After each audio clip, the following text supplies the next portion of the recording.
რუსეთ-უკრაინის საკითხში ორი ასპექტია, რომელიც მკაფიოდ უნდა იყოს გამოყოფილი ერთმანეთისგან.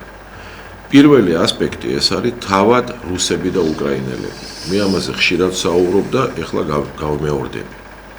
ჩვენ ვართ ქართველები. ქართველები, კახელები, მეგრელები, სვანები, აჭარლები. დღეს მეცნიერებამ დაგვანახა მკაფიოდ რომ სულ ყველანი ჩვენ ვართ ქართველები მართლაც და მართლაც ერთი საერთო წინაპარი გვყავს. ყველა ქართველის გენეტიკური კოდი არის G2A ან J2A. ეს არის ჩვენი გენეტიკური კოდი. მეტიც წინაპარიც საერთო გვყავს აფხაზებსაც მათ შორის 75% აფხაზებისაც ეს არის G2A.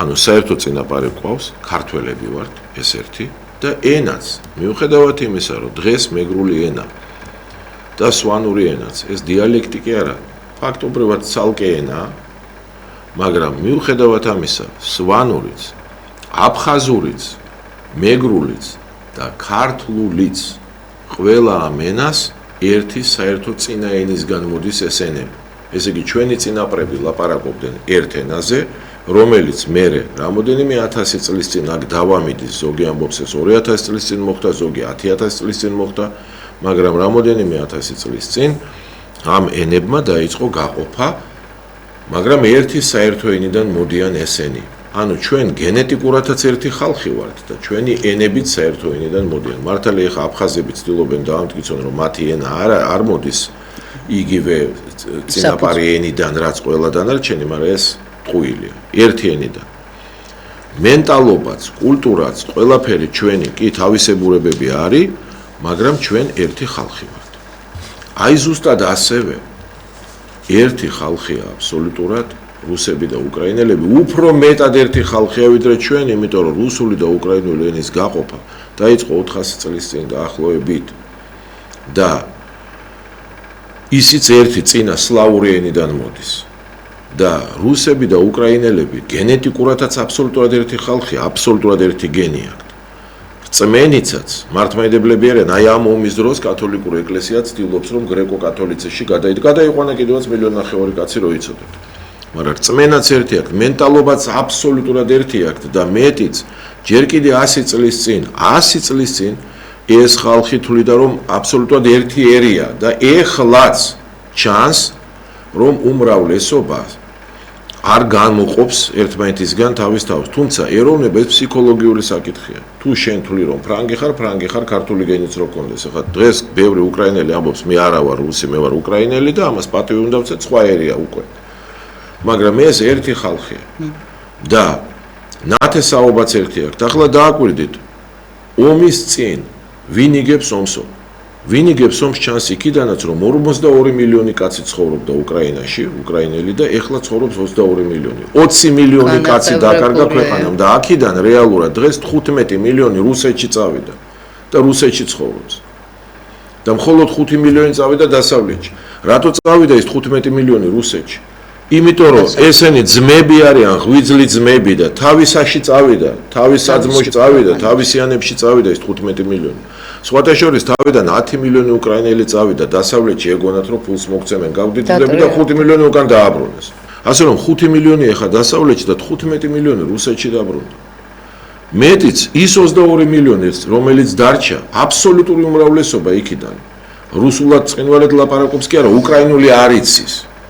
მეც და შენც ეხა ჩვენ რუსული ენა ვიცით კარგად ორივე ფლობთ ენას და უკრაინული არ გვიჭირს ხო ყველაფერი გვესმის რასაც ლაბე მაგათ საქართველოში მე უკრაინული საუბარი არ ვსმენ ისინი საუბრობენ რუსულად მე შემიძლია სინქრონულად თარგმნა უკრაინულიდან მე სინქრონულად არაფერ პრობლემას არ ვზნობ იმიტომ ერთ და იგივე ენაა ეს ასე რომ ეს ერთი თემა და ყველაზე მეტად რასაც უნდა განვიცდიდეთ აქ აი ახლა ვიღაცამ რომ ჩვენ ქართლი კახეთი იმერეთი სამეგრე ერთმანეთთან გვაორმოს აი ამას უნდა განვიცდიდეთ, არავინ ამას საქართველები არ განვიცდით. ჩვენ არ გვინდა გავიგოთ რომ ეს ერთი ხალხია და რამხელა დიდი ტრაგედია ტრიალებს იქ. გარე ძალებმა მოახერხეს იმდენი რომ ძმები, რუსები და უკრაინელები, ღვიძლი ძმები ერთმანეთს ხოცენ და ჟლეტენ. ერთი ოჯახი. და ამას არავინ საქართველოში არ განიცდის, ყველას პირიქით მოწონთ, იმდენად დიდია სიძულვილი, რომ ეს მოწონთ. რომ ეს ესეა და აი ეხლა უკრაინა მოიგებს, აი ეხლა მეორე ნაწილი რუსეთი მოიგებს. 2 მილიონი კაცია მოკლული, ეს არის უკრაინის მონაცემები, 2 მილიონი კაცია მოკლული. თვითონ უკრაინა ამბობს, რომ 900,000 უკრაინელი არისო და 1,100,000 რუსიო. აქ არის მოკლულები და უგზო-უკლო დაკარგულები, ანუ ფაქტურად მოკლულები, რომლებსაც ვეღარ პოულობენ. რუსების მონაცემები სხვა არის, ისინი საერთოდ ამბობენ, რომ ჩვენ 150,000 კაცი ყავს მოკლულიო. ჩვენ არ ვარჩევთ ეხლა ვინ მართალია, ვინ მტყუარი. 2 მილიონი ძმები მოგდენ. ეს არის უდიდესი ტრაგედია. ამას არავინ არ განიცდის. ამაზე არავინ არაფერს არ ლაპარაკობს, ყველა მხოლოდ იმით არის დაკავებული, რომ როდის შეჭამს უკრაინა რუსეთს, ან რუსეთი უკრაინას ვერ შეჭამენ ესენი ერთმანეთს, ამოჟლეტენ და ეს იქნება. ეხა ფრონტის ხაზზე რა ხდება? რეალურად ფრონტის ხაზზე კუს ნაბიჯებით, მაგრამ კვლავ რუსეთი მიიწევს წინ. სტაბილიზაცია გარკვეული მოხდა ფრონტის ხაზის და კუს ნაბიჯებით მიიწევს წინ. ახლა რა ხდება? აიო დრონები უკრაინელებმა ააწყეს დასავლეთის მეშვეობით აი ეს დრონული თავდასხმების სისტემა, მაგრამ რუსების თავს ესხმიან. ჩვენი ტელევიზიები მარტო გვაჩვენებენ, რომ უკრაინულმა დრონებმა ააფეთქეს იქ რუსეთში ნავთობგადამამუშავებელი ქარხნები. ააფეთქეს ნამდვილად, მაგრამ ნავთობგადამამუშავებელი ქარხნების აფეთქებით ომს ვერ მოიგებ. ეს სისულელია. მაგრამ ჩვენი ტელევიზიები დუმან, რომ უპილოტო თვითმფრინავებით და რაკეტებით რუსეთი უფრო მეტ ზიანს აყენებს უკრაინას და უფრო მეტი დაბომბები ხდება. არა მარტო კიევში, არამედ ოდესაშიც, ყველგან სხვაგან, ბევრად უფრო დიდი ზიანია და ამას არ აშუქებენ. და სულ გვიჩვენებენ სურათს, თითქოს ეხლა უკრაინა გადავიდა თავდასხმაზე და იგებს ომს. ფრონტის ხაზზე კუს ნაბიჯებით ისევ წინ მიიწევს რუსეთი. უკრაინამ უბრალოდ პირველად რაღაცა შეძლო, რომ აი ამ დრონების მეშვეობით წინააღმდეგობის მეტი გაწევა შეძლო და ამან ფრონტზე წინსვლა შეანელა. მაგრამ ვიმეორებ, ყველაზე დიდი ტრაგედია არის ის, რომ ესენი ერთმანეთს კლავენ და რაც შეეხება ვინ მოიგებს ომს, კლავ ამბობ. დღეს უკვე რუსები ის 15 მილიონი უკრაინელიც რომ მიამატო, 160 მილიონი არიან და უკრაინელები 22 მილიონი, 22 მილიონი 160 მილიონს როგორ მოუგებს ომს.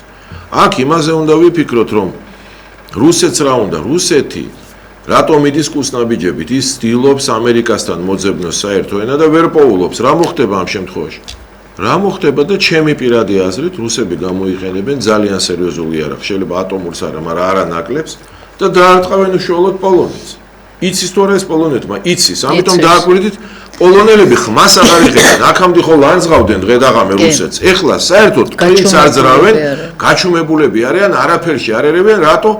დაზვერვას აქვს ინფორმაცია, მათ შორის ამერიკის, რომ რუსეთი ემზადება, რომ დაარტყას პოლონეთს. ამიტომ პოლონეთი გაჩუმდა ყველგან. საერთოდ ნეიტრალიტეტს ინარჩუნებს. იგივე პოზიციაში გადადის ახლა ჩეხეთი, იგივე აღმოსავლეთ ევროპის ქვეყნები და გერმანიამაც შეცვალა ნერნელა თავისი რიტორიკა, იმიტომ რომ გერმანიაც მოიაზრება დარტყმის და თუ ეს დარტყმა განაცხადა რუსეთმა გერმანიაზე. ხო და თუ ეს დარტყმა მოხდა, რა აღმოჩნდება? აღმოჩნდება, რომ ნატო არ დაიცავს პოლონეთს და დაიშლება, აი ამაშია საქმე. ამ შემთხვევაში ევროკავშირი შეიძლება დაიშალოს. რატომ არ ვფიქრობთ, რომ რუსეთი შეიძლება პირიქით მომართულია ამაზე, აწყობს ეხლა უნდა რომ უკრაინამ კიდე რაღაცა აფეთქოს და მე რა თქვა სხვა გზა არ მქონდა და აი ასეთი, აი ამას რატო არ ვაზროვნებთ ჩვენ?